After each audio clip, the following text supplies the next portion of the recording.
Selamat Sabat kepada kita semua yang menonton, dimanapun Anda berada. Kita masuk ke bagian sekolah Sabat pada hari ini. Dan saya, Pastor Dise, akan membawakan ringkasan bagi pelajaran yang ke-6 dalam kuarter ini, yaitu yang bertajuk, Dia Mati Untuk Kita. Kita lihat dulu dalam Yohanes 3 ayat 14 dan 15, dia mengatakan di sini, dan sama seperti Musa meninggikan ular di padang gurun, demikian juga anak manusia harus ditinggikan, supaya setiap orang yang percaya kepadanya beroleh hidup yang kekal. Nah, kalau kita lihat di dalam gambar yang tertera di screen di sini, daripada ayat ini kita ketahui, seperti mana Tuhan mengarahkan Musa untuk mengangkat ataupun meninggikan ular di padang gurun, begitulah juganya Yesus harus ditinggikan supaya orang yang percaya kepadanya beroleh hidup yang kekal. Mari kita sentuh akan pengenalan pelajaran kita pada hari ini dahulu. Yesus Kristus datang untuk menebus umat manusia, untuk menyatakan karakter kasih Allah yang sejati, untuk mengalahkan setan, dan untuk membuktikan bahwa Adam dapat menjalani kehidupan tanpa dosa. Mengapa lagi Yesus datang? Apakah ada alasan yang lain selain daripada yang telah kita lihat? Nah, pengorbanan Yesus sebagai anak domba Allah yang menghapus dosa dunia berarti lebih dari sekadar kematiannya di kayu salib. Maknanya telah diberitahukan jauh sebelum tahun-tahun pelayanan Yesus yang singkat. Kita akan lihat dua bagian. Yang pertama, bagian anak domba Allah, di mana ia dipersiapkan, diumumkan, dan dikorbankan. Dan kemudian kita akan melihat kepada arti daripada pengorbanannya itu, yaitu yang pertama, dia mati untuk kita, ataupun dia mati untukku, dan kemudian kekuatan daripada salib itu sendiri. Kita lihat yang pertama, yaitu anak domba Allah. Bagian dipersiapkan, kalau kita melihat dalam ayat yang tertera di screen, 1 Petrus 1 ayat 20 mengatakan, ia telah dipilih sebelum dunia dijadikan, tetapi karena kamu baru menyatakan dirinya pada zaman akhir. Daripada perkataan ini kita mengetahui Yesus telah dipilih sebelum pun dunia dijadikan. Nah, lihat pernyataan di dalam screen, kita lihat di sana, Yesus tampilkan sebagai yang dikorbankan atau dibunuh sejak dunia dijadikan. Ini tidak berarti bahwa Yesus mati ketika dunia dijadikan. Tapi seperti yang dijelaskan Petrus, Yesus dipilih untuk mempersembahkan dirinya sebagai korban jika manusia jatuh ke dalam dosa. Nah, kalau kita lihat juga ada satu gambar raja yang menunjukkan anak domba di screen kita di sini. Jadi dia mengatakan di sini ataupun kita mengetahui anak domba dalam Paskah dipisahkan pada hari ke-10 untuk dikorbankan pada hari yang ke-14. Begitu juga Yesus telah dipersiapkan sejak awal sebelum dunia dijadikan untuk momen pengorbanannya. Jadi berkat persiapan itu, Tuhan dapat menunjukkan bagaimana keselamatan akan bekerja melalui sistem pengorbanan yang kita dapat lihat juga di dalam screen, di mana ada upacara korban dan sebagainya. Itulah cara Tuhan ataupun di mana Tuhan dapat menunjukkan bagaimana keselamatan itu bekerja kayak melalui sistem pengorbanan ini. Dengan cara ini orang dapat menemukan harapan dan keselamatan bahkan sebelum Yesus dikorbankan di kayu salib. Jadi Tuhan sudah mempersiapkan semua ini dan kita manusia pada zaman dahulu mempunyai pengharapan dan keselamatan bahkan sebelum Yesus dinyatakan dan sebelum Yesus dikorbankan di kayu salib. Sebab Tuhan menunjukkan semua ini yang menjurus kepada pelayanan Yesus pada zaman yang akan datang itu. Kita teruskan kepada waktu Yesus telah datang lahir sebagai manusia, dan di sini adalah dalam pelayanannya Yesus mengumumkan akan kematiannya di kayu salib ataupun tujuan dia datang ke dunia ini. Dalam Lukas 18 ayat 33 mengatakan ini sambungan ataupun ini adalah hujung bagi perkataan yang diucapkan oleh Yesus. Dikatakan, dan mereka menyesah dan membunuh dia, dan pada hari ketiga ia akan bangkit. Semua telah dinyatakan Yesus tentang bagaimana dia akan dihukum, bagaimana dia akan disalibkan, dan juga apa yang terjadi setelah dia mati, yaitu ada kebangkitan. Nah, selama percakapan pribadinya dengan Nikodemus, seperti gambar yang paling atas sekali, untuk pertama kalinya Yesus mengumumkan kematiannya di kayu salib. Dan selama tahun terakhir pelayanan Yesus, 3 kali dia memberitahu muridnya bahwa dia harus mati. Yang pertama di Kaisarea di Filipi. Dan pada waktu ini Petrus berusaha ataupun Petrus menginginkan Yesus untuk menghindari itu. Tetapi hal itu harus terjadi karena itu adalah tujuan ataupun yang harus Yesus lakukan untuk menyelamatkan manusia. Dan yang kedua kali, pada waktu mereka melewati Galilea, para murid takut bertanya kepadanya tentang hal itu. Dan waktu yang ketiga yaitu dekat Yerusalem, di mana arti perkataan itu tersembunyi bagi mereka. Dan kita kembali melihat kepada ayat kita tadi, Lukas 18 ayat 31 hingga yang ke-34. Yesus telah menerangkan semuanya ataupun perjalanan pengorbanannya itu dan juga keselamatan yang akan dia sediakan kepada orang-orang yang percaya kepada dia sebagai juru selamat. Nah, kematian Yesus bertentangan dengan gagasan mereka tentang Mesias yang menang. Ramai orang menganggap bahwa Yesus yang datang pada waktu itu harus datang ataupun mengambil takhta dan menunjukkan kekuasaan. Tetapi tujuan Yesus datang adalah untuk mengampuni dosa, mati di kayu salib, dan di sanalah kemenangan itu ada di dalam tangan Tuhan. Mereka tidak dapat memahami apa yang Yesus umumkan, bahwa dia harus mati untuk menyelamatkan umat manusia. Seperti kita pada zaman ini, orang-orang bertanya, kenapa Tuhan harus mati bagi manusia? Kalau Tuhan berkuasa, dia boleh menyelamatkan manusia begitu saja. Tetapi mereka tidak mengetahui bagaimana hal ini terjadi ataupun rencana Tuhan, dan mereka hanya memberi kesimpulan mereka sendiri. Justru seperti pada waktu orang pada zaman Yesus itu, mereka tidak mengerti juga. Dan kematian Yesus ini harus terjadi untuk memberi keselamatan kepada manusia, untuk menyelamatkan umat manusia. Seterusnya dikorbankan. Kita lihat dalam Yohanes 19 ayat 30 mengatakan, sesudah Yesus meminum anggur asam itu, berkatalah ia, sudah selesai. Lalu ia menundukkan kepalanya dan menyerahkan nyawanya. Nah, Yesus dengan sukarela menanggung penghinaan dan penderitaan di jalannya ke kayu salib. Kita tidak melihat komplain, kita tidak melihat rungutan ataupun dan sebagainya. Yesus berdiam diri seperti anak domba dan dia menanggung penghinaan dan penderitaan itu di jalannya ke kayu salib. Nah, pada waktu Yesus disalibkan, kalau kita melihat di dalam Matius 27 ayat 42, setan menggerakkan orang-orang itu untuk menyalibkan juru selamat yang pertama, dan kemudian mendorong dia untuk turun dari salib dan menyelamatkan dirinya.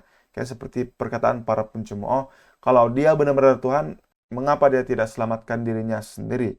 Nah, kita lihat di sini bagaimana setan mendorong orang untuk menyalibkan Yesus, dan bagaimana juga setan mendorong orang-orang untuk mengejek ataupun menghina Yesus pada waktu Yesus disalibkan. Persoalannya, dapatkah Yesus turun ke salib dan menyelamatkan dirinya sendiri? Ya, tetapi dia tahu bahwa menyelamatkan dirinya sendiri akan menghukum semua umat manusia. Justru itu Yesus memilih untuk mati, untuk menyelamatkan bahkan mereka yang tanpa sadar meminta untuk diselamatkan, seperti orang-orang yang menghina, yang mencemooh Yesus pada waktu penyalibannya. Jadi Yesus sendiri mengumumkan bahwa kejahatan dan dosa telah dikalahkan, sudah selesai. Seperti kalau kita melihat dalam pelajaran sekolah sahabat kita, ada tertulis ataupun petikan yang diambil daripada Desire of Ages ini. Dia mengatakan semua di surga telah menang di dalam kemenangan juru selamat. Pada waktu Yesus mengatakan sudah selesai ini, Satan telah dikalahkan dan dia tahu bahwa kerajaannya telah hilang. Sudah selesai bukan saja pengampunan dosa bagi umat manusia, keselamatan bagi umat manusia, tetapi sudah selesai antara perperangan Yesus di dalam peperangan kosmik dengan setan. Yesus telah memenangi perperangan itu. Oke, bagian yang seterusnya, arti daripada pengorbanan Yesus itu. Yang pertama, Dia mati untukku. Kalau kita memperhatikan ayat yang terkenal sekali, yang biasa kita dengar ataupun yang seharusnya sudah kita kenal, dalam Yohanes 3 ayat 16 mengatakan, "Karena begitu besar kasih Allah akan dunia ini, sehingga Ia telah mengaruniakan anaknya yang tunggal, supaya setiap orang yang percaya kepadanya tidak binasa, melainkan beroleh hidup yang kekal." Daripada perkataan ini kita tiada keraguan, sebab perkataan ini menyatakan dengan tepat sekali, memberi jaminan kepada orang yang percaya kepada Yesus tidak akan binasa, melainkan beroleh hidup yang kekal. Hanya karena kasih Tuhan yang besar akan dunia ini, Tuhan mengaruniakan anaknya yang satu-satunya, yang tunggal, untuk memberi kita kehidupan yang kekal. Dan kepercayaan kita itu tidak sia-sia. Sebab apabila kita percaya kepada Tuhan, kita setia kepada Dia, kita pasti tidak akan binasa, melainkan beroleh hidup yang kekal. Mari kita melihat dengan lebih teliti. Tidak satu pun dari jutaan hewan yang dikorbankan sejak kejatuhan Adam dan Hawa hingga 14 Nisan, yaitu 27 Masehi, dapat menghapus dosa kita.